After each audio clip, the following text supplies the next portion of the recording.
Hi, friends. Welcome back to the Mom Curious podcast. I'm Daniela Rabbani, and I'm just so glad you're here. I have a special guest. Her name is Zibby Owens. You may know her from the award-winning podcast of Moms Don't Have Time to Read Books.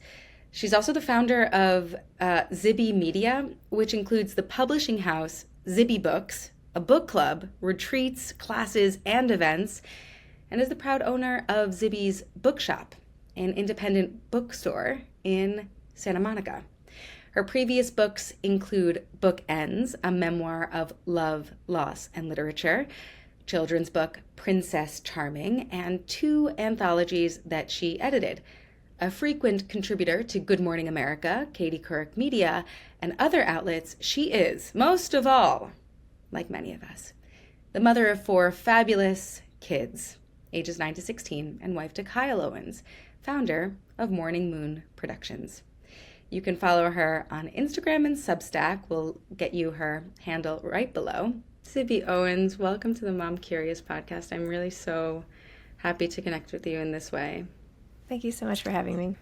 I went ahead and told the listeners a little bit about your career and your amazing entrepreneurial and literary endeavors.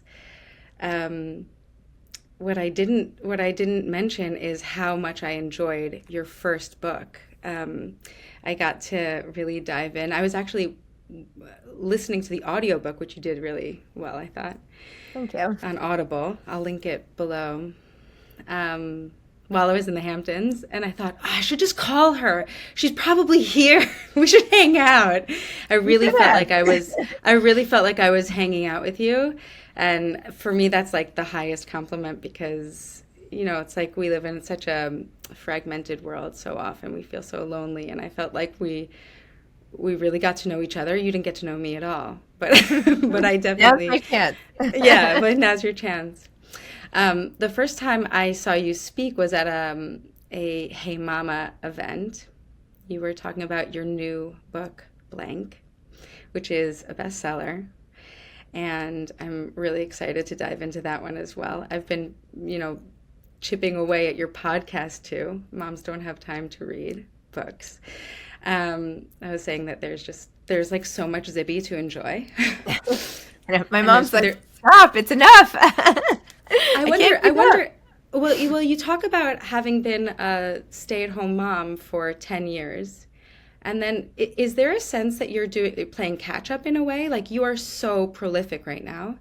And I wonder is there a part of you that's like, I got to get it all out now? Like, or what is it? What is it that's making you so energized to like offer yourself in this way? I've always done this with everything. Like if I'm I was studying for a test in college, like I would stay up and make review sheets and then people would copy my review sheets. And, I throw myself into everything. I was doing other things. I had thrown myself into motherhood and like being the best school mom and, volunteering and whatever. I was also doing that. But now I've shifted the focus also, of course, still to my kids who demand, a huge part of my brain. But now that I've found something I'm so passionate about and excited about, it keeps me up at night. I'm doing this all day, every day. And part of it is catch up, but part of it is more just passion and also feeling like I know that my time will run out at some point. Like I'm always feeling this ticking clock. And so I don't feel like I can just, kick it. And maybe tomorrow I'll try working on this. It's like, it's coming out. Like it's trying to get it out the funnel is the hard part. I feel it. I feel how like there's so much passion just like bursting out of you. And I love that you mentioned that your ambition didn't stop when you were a stay-at-home mother. That in fact, and I know that there are many stay-at-home mothers who listen to this show, while they're caring for their children. And maybe they have other ambitions outside of that. But right now, being a quote unquote good mom, and that's like so ambiguous, and what does that mean? It's different for everyone, but like being there for your children was an ambitious pursuit. It is so full, the other thing I wanted to touch on was just like this idea of mortality. Like you talk about it so beautifully in your memoir. The idea that you know that this thing is not forever. And I wonder, Stacy, your college roommate, who I don't want to give too much away from your book, but maybe you can share about Stacy, because she was, I felt like I knew her by, just by reading about her. And I just wanted to thank you for that, for that gift of Stacy. I think that's one of the great things about memoirs, is that we can keep/bring people alive and introduce them to people who they didn't get the opportunity to meet. I feel like that when I read books all the time about, people who have lost friends or children or parents or whatever, and then I get to talk to them like you, and I'm like, well, thank goodness, because I never would have known about this person. And sometimes it doesn't matter if they're living or not. You get to know people through books in such an intimate way that stays with you forever. So thank you for saying that. Stacy was, she was my college roommate, my best friend. We met the first day of school. My mother actually met her like 2 seconds before me as we were unloading the car. And she's like, I just met this great girl. I know you guys are going to be friends. And I was like, oh, Mom, like I told you not to introduce yourself to anybody. Like, let me do this myself. But she was right. And then we ended up living across the hall and living together. And Stacy was wonderful because she was really confident and outgoing and just had such a magnetic personality. Like, I'm not the only one who was absolutely devastated by her death, and many people considered her a best friend. She was that kind of person, and you just wanted to be around her. But I felt so privileged that, like, I got to room with her, and, then we lived together. Like, we really were super close, and she was just a bright light, and always smiling and fun, a little irreverent, always pushing the envelope on what to say. And I was really shy and, very closed in what I was willing to talk about. And we made a good team. I was like momming her a little bit at times, come on, like you're not wearing a jacket, and she'd be like, come on, get out of the library. So it worked well. Even then, as a college kid, you were momming. I love it. I'm like, you're that girl. You're that girl. I started babysitting when I was like 9. I love. You have 4 children. You're good at this. It's part of my personality. I don't know. It's just I like to care for others. Anyway, we both decided to go to business school at the same time. We studied for our GMATs together in the rooms next door. We took the test at computers at the station, like right next to each other, and she did better than me, and I was so annoyed. I mean, happy for her, but still, it was like annoying. But anyway, and then at the last minute, she decided, you know what, I think I'm going to get more work experience and give it another year before I apply. And I was like, okay, well, I think I'm still going to go this year. I think, I'm ready, blah, blah, blah. So I applied. She decided not to apply. She had finished most of the applications and put them in a file, but decided to hold off. And she instead got a new job at Marsh & McClellan, which was in the North Tower. And we went to sushi right before I left. And she was like, it's so crazy. You can see all these planes like flying below me. And I was like, that's crazy. She was like, I do worry sometimes. And I'm like, no, come on. They already bombed that building. They're not going to like do it again. Think about how many buildings there are. I mean, we kind of like joked about it, which is just terrible. Anyway, then I left, and 2 weeks later was 9/11, and that was it. I never heard from her again. We never found her. She worked on that floor that was directly hit by the first plane, like right around then. It should have, but there's no saying that she was actually at her desk by then, so we'll never know.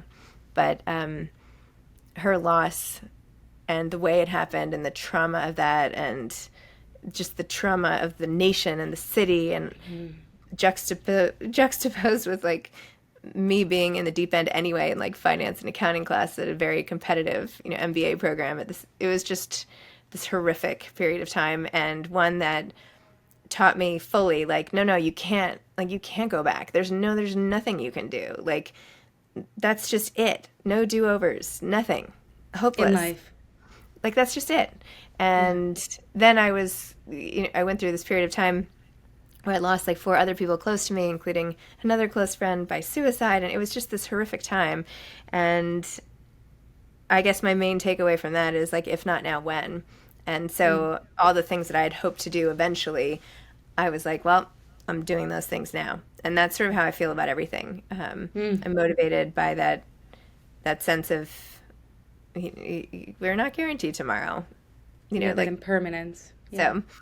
Not that I think about this every second, otherwise I'd probably be paralyzed with fear. And sometimes I get that way where I'm like, oh my God, I'm thinking about it too closely. I like hyperventilate. But it's a kinetic energy. It's like it moves through you. It moves through you through your art. It moves through you through your conversations, through your mothering. And again, I was already like that. I was just already like that, very driven in different areas. But this, I think, just like upped it a little bit. I was shocked to read that you were selectively mute as a child because... This is my own diagnosis. No, I know. I know, but I guess thank you for saying that because they don't necessarily know unless you read the book. It's a great book. Because the first time I saw you on stage, everyone was sitting, and it was a great event, and there were several authors, but the sound was a little bit off, but everyone was sitting. The four other women were sitting, and they were speaking sitting, and maybe someone heard them and maybe they didn't.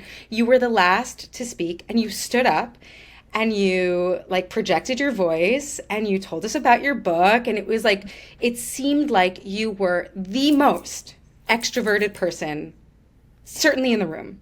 And I was just like, I would have never thought that was a woman who as a child was so paralyzed by shyness. And I wonder, what was that journey like from a girl who hardly spoke unless she was spoken to, to someone who like hosts a podcast? So first of all, that event, I pointed out to all the organizers and the panelists that the sound was not working and that nobody could see us. And I was like, why are we doing this? If we're like sitting here and no one can see and hear us, then we're wasting our time. So I kept saying, you guys, I think we should stand, or what do you think about this? And everyone was like, no. So I was like, forget it. I'm going to stand because this is like not a good user experience for anyone in the audience anyway. It was great. And it was the same day that I think it was USA Today had your book as like a bestseller. It was like a big day for you. It was a big day, and it was actually quite a relief. I'm an actor, so I'm really attuned to the audience. For the audience, it was a relief to hear you. Oh, it was great. I do a lot. I throw a lot of events, and I'm like hyper aware of every detail all the time. And so when I see something like not going, it drives me bananas, Yeah. But anyway, can't change everything. But yeah, but so you can it's change not like your I didn't self. speak as a child. Like I was, so when I said in the book selectively mute, right? In certain situations, I was so anxious that I didn't speak. It's not that I am an introvert. I am not actually an introvert. I get energy from being around other people, and I like that. I do occasionally need to recharge, but it was that I was so nervous because I do have so much anxiety that I could not speak. So I had this one trip on a summer program to like study French. I could speak French in the classes. I was talking in the classes. I could speak in my host family when we have a small dinner, but when I was in a social group, in group settings, I could not speak, and all I did was watch. I just like watch conversation and think like, how can I do this? I like can't get into this game. I just can't talk. So yeah, I had a lot of that. But you overcame it somehow. Was it something you worked on, or was it just one day maturity and time? I think it was a lot of different things. It was a combination of lots of different things, I think, over time. But that's not to say, I mean, yesterday I dropped my kids off, my two younger kids, for their first day of school. And my younger son, we got to go to his classroom. He's in 4th grade, and there were a bunch of new parents for some reason that he just hadn't been in class with. I still get that feeling, like walking over to a group of 4 people who I don't know. I still am like, oh, I should do it. I should introduce myself, But it still takes that extra little, like, it's not, I'm not just like, hey, I might seem that way I mean, I don't think I do. I'm not like intrusive, but it's still something I have to work on. I know I do it, and then I'm like, do I already know these people? Like, I can't introduce myself to people I already know. That happens all the time. They're like, anyway, so it's still something I work on, but I think it was a lot of things that came together to make it better. Yeah. It was amazing for me to read and to witness. It was really cool because I know, I think people deal with their shyness in different ways. I think when I look at your like canon of work, I can't imagine not you being shy because it takes so much to reach out to people in business and in publishing and in, it takes so much to do what you do. It's also getting easier because I've done it so many times. Like the first time I was on a panel, I was really scared and sweating and like nervous. It used to be that when I would like go up even to like introduce someone else at like a charity benefit or something, I would be on the sidelines, like my heart pounding and like having a full body reaction to the fear of like getting up there. But now I go up on stages all the time. Like my first few podcasts, I was so scared. I've done almost 2,000 podcasts. I've gone up on probably, 500 stages. Like I've gotten the practice, so I'm okay. But it's not to say I would have been okay at the beginning. Like some people I don't know. It takes experience and practice, and I'm lucky to be getting that and therefore knowing how to respond. Also podcasts and stuff, like this is a controlled environment. I'm not like, but no, I do feel much more sort of confident, comfortable in my skin and all of that now than I used to. Yeah. Yeah. I am really excited about your upcoming book for obvious reasons. A lot of people, whoever's listening to this podcast already knows that I'm a big Jew. Big. And we've actually hosted a few of your friends who are in the book, Rabbi Rebecca Karen, and Eleanor Risa. Yep. So I'm excited to read their essays. Your next book is on being Jewish now. Yes. And I'm wondering if you want to tell us the inspiration for it, and your hopes for it. I'm really looking forward to reading it. Thank you. I'm really, really proud of it. I'm so proud of the contributors. I am moved. I cry anytime I read one of the essays. It's just very moving, and it's something that is helping me so much, especially right now, but even the last few months. After October 7th, like so many people, I was like, how can I help? What can I do? But there was like nothing I felt like I could do that would make any sort of a difference other than, post to my own small community of people. And I got involved with a group that was starting up an organization called Artists Against Anti-Semitism. And an author named Allison Hammer was doing it, and she was reaching out to other women authors, and I was like, sign me up. And I joined early on. I like built the website for them. I like helped with the silent auction and just like sort of threw myself into that. And now I have this group chat on Instagram with all of those founding members who are all authors. And that group has helped me through so much this year. It's like a support group online almost. We text every day and all of that. And then this summer, I don't know, there was something that happened one day. I mean, who can pick? There were like always a million terrible things. And in late June one day, I was just like, wait a minute, why don't I do an anthology and get all of us to write essays? And, I could invite other people too. And I'll donate all the proceeds to Artists Against Anti-Semitism. And I'm in the position to do so as a publisher too, because I have my own publishing house where we usually just do fiction and memoir. So we've never published an anthology. I've done 2 of my own, but they were published elsewhere. So I know how to do anthologies and I know how to publish, and I had the group and I was like, wait a minute, I can do this and I can do it fast because I have all the resources here. So I reached out to Ann Massetti on my team, who's our publisher and president, and I'm like, we can do this, right? Like we can do this in time.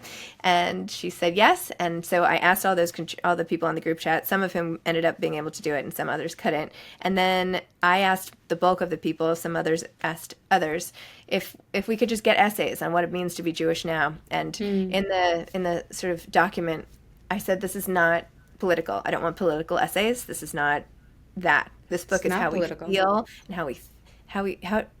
how we think and feel about being Jewish now, and Jewish joy, and what it means to be a Jewish mom, or all of that. I just want to hear your stories, because being Jewish was important to me, but it wasn't like the number one thing about me. Like, it was just like a thing. It was just like part of it. Like, I'm a New Yorker, whatever. It's not like I go around shouting that. Like, it's just another part of me. And one that I think many people have had to examine lately, right? Because now that, so... Well, now that what? Actually, we probably should talk about that. Now that what? No, now that the Jewish people have been, now that, taken hostage, murdered, attacked, vilified, now that groups are parading through the streets, shouting for our demise, it's lovely. So it's hard not to, step up and into that identity. Like, it doesn't matter if you felt it or not. In Nazi Germany, it didn't matter. If you felt like you were Jewish, you were going to get killed. So I think a lot of people in this generation, this was their moment to be like, well, I might as well think about it, because this is the thing other people are thinking about me. And so anyway, and it made me feel so much more connected to other Jewish people. So Jewish people who I didn't know as well before suddenly were like crying together and hugging, and I still feel, it makes me emotional. It's like we're all kind of in this together. It's this mix of fear and pride to be who we are, and yet, it's not a feeling that is very comfortable to feel like so many people want to kill you for being who you are. And it's crazy that it's happening in today's world. Anyway, it's also just made me so much even prouder to be who I am, and to celebrate the culture and where we come from, and all the gifts and the idiosyncrasies, and the guilt and anxiety and all the things, and the food and brilliance and accomplishments and talent and love. So much love. I loved reading like your description of your father through your like child's eyes. It made me cry. I thought it was so beautiful, and I so relate. And then I actually really loved that Kyle, your husband, ended up converting, and and it wasn't something that you asked him to do. You say in the book, but that you loving you and him loving you, and where you come from and this culture, it was like so sweet. It was really beautiful to read. Really, I joke with him all the time. I'm like, still happy about that decision? Still into this? Is he? Yes, he is. Actually, I have to say that the people in my life who have converted to Judaism give me so much strength, because first of all, I really believe that their souls have always been Jewish, but they're just sort of reclaiming it or claiming it or whatever that is for them. But also they have such clarity. They have such clarity in a way that sometimes, like on like a sort of epigenetic level, I feel really scared. And there's something about this like fresh baby Jewishness, like this like wide-eyed excitement and like almost, I don't know, just like sweetness in relation to being Jewish. It feels so good to be around. It really does. I have to say my ex-husband's new wife also converted. And then obviously we had the 4 kids, and Kyle was joking, and he's like, look how many Jews you guys brought into the world. 6! 4 kids. You got both of us. That's like 6 extra people. I'm like, well done us. Just by being you, just by being you, because we don't proselytize. We're not like no, into that. Of course, it's part of the reason why we're such a small nation. Actually, it's like maybe we'd do better if we'd convert some people on purpose, but just not our thing. Yeah, just not our thing. What does it mean to be Jewish now for you? Today, maybe today, just today. Today, being Jewish. Let you off the hook. Being Jewish today means trying to finish the audiobook for the On Being Jewish book, which I was doing this morning, trying not to cry as I read my essay out loud, trying not to, watching all these posts all morning and feeling like I didn't want to get out of bed this morning, and it's hard. It's hard. It's Zibby, I it's just want to hard. say you're not alone. It's hard. It's hard for me too. It's hard. I also understand the impulse you had to like stand up in a way that I didn't before I read your book. I was always very grateful for your advocacy and almost surprised by it because not everyone steps up if they don't have to, and you didn't have to. But I understand a little bit better because of your relationship with Stacy and with terrorism. Yeah. And I'm so sorry. Like, I'm so sorry that it's like the world we live in and that, and it's been going on for this long. It must be like, you have an understanding of this threat in a way that I think a lot of people don't necessarily. Except that, like, you would think that New Yorkers who had experienced 9/11 would see this connection, that, like, this senseless violence. It's just, I think, too big. I think it's too big for people to package in and take along with their days. You know, I think it's a self-protectiveness that you have to be like, well, whatever, I'm sure it'll be fine, so that you can get up and keep moving. And I think I don't even think it's a conscious thing. I think people just do it. You know, they just put it away and move on and say, it'll be fine. I can't worry about it. So, but thank you. I mean, yeah, I don't know. I've always felt comfortable speaking out about things from an early age. And again, I don't know why. It's not because I don't care what people think, or I'm not afraid, or I'm just going to say whatever. I'm not that type of person. It's more just like, if I feel like something is really unfair and someone's getting hurt, like I want to step in.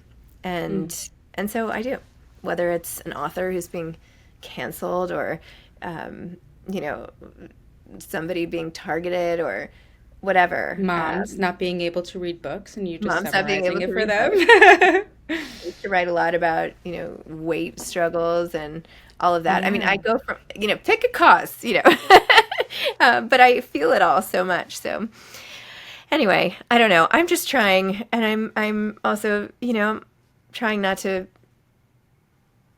you know, go too far, make myself a target. You know, there's always that balance. And so I'm trying to be careful. But what does that mean? I don't know. Isn't that the most Jewish thing? It's so Jewish. Like, it's like this like dance between standing up, but not standing up too much so that we are, you know, in danger. Mm-hmm. Yeah. And I hope my story ends well. That's, you know, I pray for it, but I hope it does.